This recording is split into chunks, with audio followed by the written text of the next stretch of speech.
안녕하세요. 오늘도 여러분들의 한 주 공과 준비를 도와드리고자 영상으로 함께합니다. 꼭 오늘도 미리 공과 한번 읽어보신 후 모임에 참여해 주시기를 바랍니다. 이번 주 주제는 하나님의 약속을 따라 고고입니다. 주제 말씀 같이 읽어보죠. 이 나라 사람 가운데서 하나님을 섬기는 모든 사람은 유다에 있는 예루살렘으로 올라가서 그곳에 계시는 하나님 곧 주 이스라엘의 하나님의 성전을 지어라. 그 백성에게 하나님이 함께 계시기를 빈다. 아멘. 이번 주제 어떤 내용인지 영상 보고 오겠습니다. 하나님께 죄를 지은 이스라엘 백성은 결국 바벨론의 포로로 끌려가게 되었어요. 이스라엘 백성이 3번에 걸쳐 포로로 끌려가면서 성전은 파괴되고 예루살렘 성은 무너졌어요. 하지만 하나님께서는 이스라엘 백성을 그대로 내버려 두지 않으셨어요. 포로 생활 70년이 끝나면 무너진 예루살렘을 회복시킬 것이라는 약속을 주셨어요. 그리고 하나님께서는 이스라엘 백성을 향한 하나님의 약속을 한 단계 한 단계 이루어 가셨어요. 먼저 고레스 왕의 마음을 감동시키셔서 이스라엘 백성이 다시 예루살렘으로 돌아갈 수 있게 하셨어요. 그리고 수룹 바벨을 세우셔서 1차로 사람들을 이끌고 예루살렘으로 돌아가 무너진 성전을 다시 세우게 하셨어요.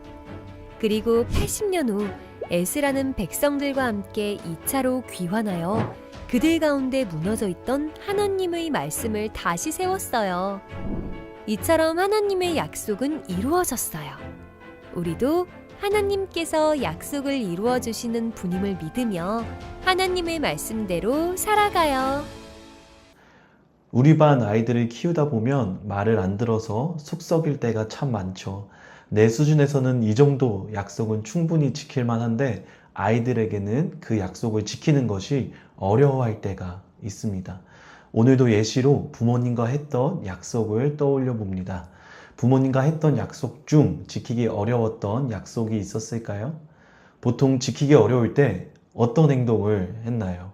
누구는 숨기거나 거짓말로 지켰다고 넘기거나 누구는 약속을 지키지 못해 부모님이 내게 실망할 거라고 자책도 합니다. 하나님의 약속을 지키는 것도 동일합니다. 우리 스스로 지키기에는 참 어려운 약속들이 많죠.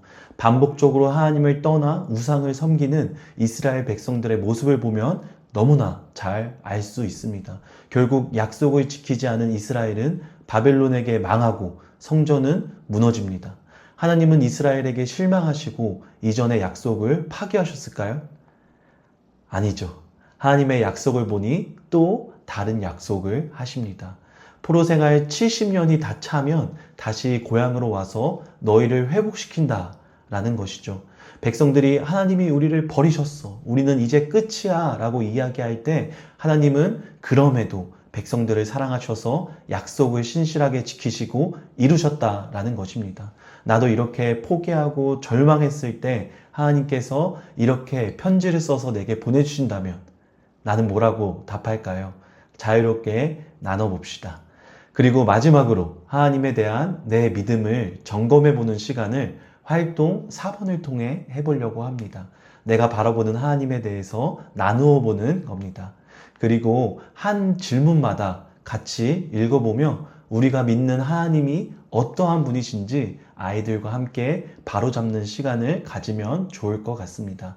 이번 공과를 통해 우리가 믿는 하나님이 어떠한 분이신지 깊이 경험하는 시간이 되기를 소망합니다. 기도하겠습니다. 사랑에 제한을 두지 않으시는 하나님, 우리의 행동에 따라 사랑하지 않으시고 우리의 존재 자체를 사랑하시는 하나님 감사합니다. 이번 공과를 통해 우리와 아이들도 우리를 끝까지 사랑하시는 하나님을 깊이 경험하는 시간 되게 해주세요. 그래서 날마다 제각기인 내 모습에 실망하는 것이 아니라 나를 향한 신실하고 변함없인 사랑에 감사하고 감격하며 살아가게 해주세요. 믿고 감사합니다. 예수님의 이름으로 기도합니다. 아멘. 여러분, 이번 과 정리가 또 좀 되셨나요? 이번 한 주간도 잘 준비해서 우리를 끝까지 사랑하고 늘 인도하시는 하나님, 아이들에게 잘 전하도록 하겠습니다. 여러분, 한 주간도 화이팅입니다. 파이팅!